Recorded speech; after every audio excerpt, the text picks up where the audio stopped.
দর্শক, সংবাদের শুরুতেই জানাচ্ছিলাম টাঙ্গাইলে ডাকাতির ঘটনা ঘটেছে। এ নিয়ে আরো জানাতে টাঙ্গাইল থেকে যোগ দিচ্ছেন মাসুদ রানা। মাসুদ। নগদ পেমেন্টে 500 টাকা পর্যন্ত ক্যাশব্যাক আর লেনদেনে প্রতিদিন ডিপ ফ্রিজ এবং ঘন্টায় ঘন্টায় এসি টিভি সহ দারুণ সব গিফট।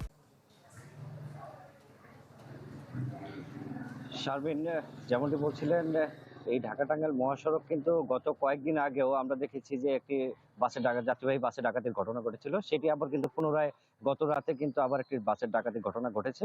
সেটি আমরা যতটুকু জানতে পেরেছি, বাসের যাত্রী এবং অন্যান্য যারা সংশ্লিষ্ট কর্তৃপক্ষ রয়েছেন, পুলিশ প্রশাসন রয়েছেন, তাদের সাথে কথা বলে আমরা জানতে পেরেছি যে গতকাল রাতে যে ঢাকা টাঙ্গাইল মহাসড়কে যে যাত্রীবাহী বাসটি ছিল, মূলত সেটি ঢাকার যে আব্দুল্লাহপুর রয়েছে সেখান থেকে 8টার পরে আল ইমরান নামে একটি পরিবহন যাত্রীবাহী, তারা সেই বাসটি কিন্তু রংপুরের উদ্দেশ্যে যাচ্ছিল এবং পথের মধ্যে বাইপাইল সহ গাজীপুরের বিভিন্ন অংশ থেকে তারা কিন্তু যাত্রী ওঠান এবং পরবর্তীতে এই যাত্রী বেশি যারা ডাকাত ছিল 8 থেকে 10 জন অজ্ঞাতনামা, তারা কিন্তু এই পথিমধ্যে এই বাসটি অস্ত্রের মুখে এই যে যাত্রী এবং যে চালক রয়েছে তাদের কিন্তু জিম্মি করে তারা বাসটা নিয়ন্ত্রণে নেন। এরপরে কিন্তু তারা এই যে ঢাকা টাঙ্গাইল মহাসড়কের এলেঙ্গা হয়ে যমুনা সেতুর যে গোল চত্বর রয়েছে সেই গোল চত্বর হয়ে আবার পুনরায় ঢাকার দিকে তারা রওনা দেন এবং ঢাকার একটি অংশের থেকে আবার টাঙ্গাইলের উদ্দেশ্যে রওনা দেন। এভাবে তারা বেশ কয়েকটি এই মহাসড়কে চক্কর দিয়ে এই যা সকল যাত্রী ছিল, সাধারণ মানুষ যারা ছিল, তাদের কাছ থেকে তাদের সর্বস্ব লুট করে নেন এবং এর পাশাপাশি কয়েকজন যাত্রীর সাথে কথা বলেছি, তারা আমাকে বলেছেন যে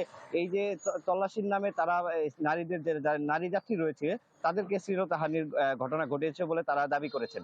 এছাড়াও আমি টাঙ্গাইলের যে পুলিশ সুপার রয়েছেন, ওসি রয়েছেন, তাদের সাথে কথা বলেছি, তারা জানিয়েছেন এই ঘটনার প্রেক্ষিতে আজ সকাল 5:30টার পরে এই ঢাকা টাঙ্গাইল মহাসড়কের টাঙ্গাইল সদরের অংশে একটি মহাসড়কের পাশে কিন্তু বাসটি দাঁড়ানো ছিল। পরে যাত্রী এবং অন্যান্য যারা আছে তারা কিন্তু এই বাসটি পুলিশের সহায়তায় টাঙ্গাইল থানার চত্বরে নেওয়া হয়। এরপরে দুপুরের পরে কিন্তু বাসের যে একজন যাত্রী মনু মিয়া, তিনি কিন্তু বাদী হয়ে মামলা করেছেন।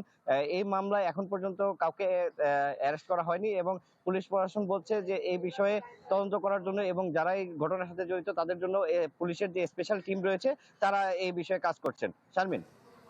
মাসুদ, ধন্যবাদ আপনাকে। দর্শক, টাঙ্গাইল থেকে যুক্ত হয়েছিলেন আমাদের সহকর্মী।